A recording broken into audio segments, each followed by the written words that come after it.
Olá, sejam todos bem-vindos a mais um podcast dos Inspiradores. Desta vez, nós temos um astrônomo, químico, cientista, com ele, Geovandro Nobre.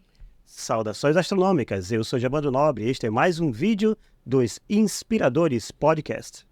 Nossa, que encantador! A gente vai ter uma conversa fantástica hoje sobre o mundo, o universo aí da astronomia.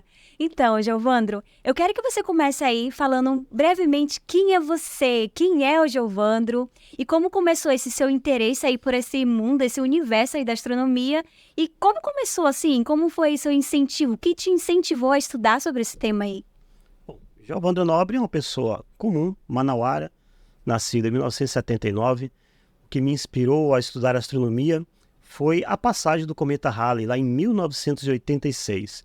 Naquela época, a mídia divulgou muito este evento. O cometa se aproximou poucos milhões de quilômetros da Terra e realmente passava todos os dias nos telejornais. Eu tinha 6 anos de idade e aquilo me acendeu uma chama dentro de mim, querendo entender o que é isso? Cometa? O que é isso? Eu preciso estudar.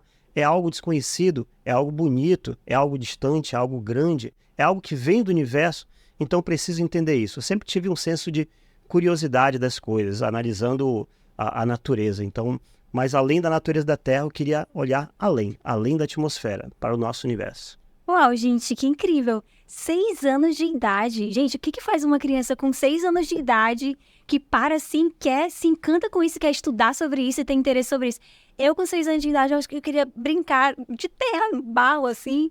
Você teve pais que te incentivaram a isso? Como é que foi? Você teve alguma influência da sua família? Então, os meus pais, eles tinham pouco estudo, né? Mas os meus irmãos, que estavam em séries mais avançadas que as minhas, em vez de ler os livros da minha série, eu lia os livros dos meus irmãos. Olha que Então, interessante. o momento que eu aprendi a ler foi o que me deixou independente para buscar o meu próprio conhecimento. Então, de fato, eu tenho um irmão mais velho que ele realmente me incentivou, me passou muito conhecimento da época, mas no momento que eu comecei a ler, o mundo se abriu para mim e o conhecimento foi só uma questão de correr atrás. Nossa, ele foi uma daquelas crianças curiosas, gente. Que legal, que incrível. E é interessante porque hoje em dia ter uma criança, assim, que realmente tem esse interesse, assim, do nada, né, para estudar, é incrível. Olha só, então eu quero que você conte pra gente também como é que foram, assim, os principais desafios que você teve quando você foi estudar sobre astronomia aqui. Porque a gente sabe que, né, nós moramos em um lugar que não é tão comum, né, hoje.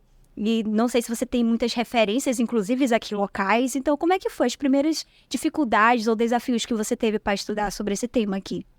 A maior dificuldade na É uma época, amador, né? isso, na época não tinha internet, os livros eram escassos, e tinha-se pouco acesso à biblioteca, sempre estudei em escola pública, então com poucos recursos, mas estes poucos recursos que eu tinha eu aproveitava ao máximo. Enciclopédias, dicionários, revistas, notícias, e assim eu fui desenvolvendo até que chegou em determinado momento em que eu quis avançar um pouco mais. Por exemplo, aos 14 anos de idade eu consegui construir meu primeiro telescópio e o meu primeiro microscópio. Que incrível. Então, nessa época, eu consegui, a partir daí, estudar além do que os meus próprios olhos podiam ver. Tanto no macrocosmos, para observar o universo, quanto no microcosmos, para observar células de animais, células de plantas, etc. Então, abriu mais os meus olhos ainda e a minha curiosidade. A dificuldade em Manaus, uma cidade isolada também, né, com pouco acesso até hoje ainda é difícil em Manaus se praticar astronomia, por ser uma cidade com muita umidade, muitas nuvens, chove bastante, e por ser uma metrópole também tem muita poluição luminosa, o que atrapalha a observação do céu. O que é a poluição luminosa? Nas grandes cidades, os postes que iluminam as ruas, as próprias casas, as praças, os estádios, toda essa luz ela não é só direcionada para o solo. Um pouco dessa luz escapa para o céu. E até a luz que não escapa, que bate no solo, ela também reflete para o céu. Então toda essa luz, ela acaba diminuindo o contraste dos astros no céu. Ela acaba lavando o céu de luminosidade e oculta ou ofusca o brilho das estrelas.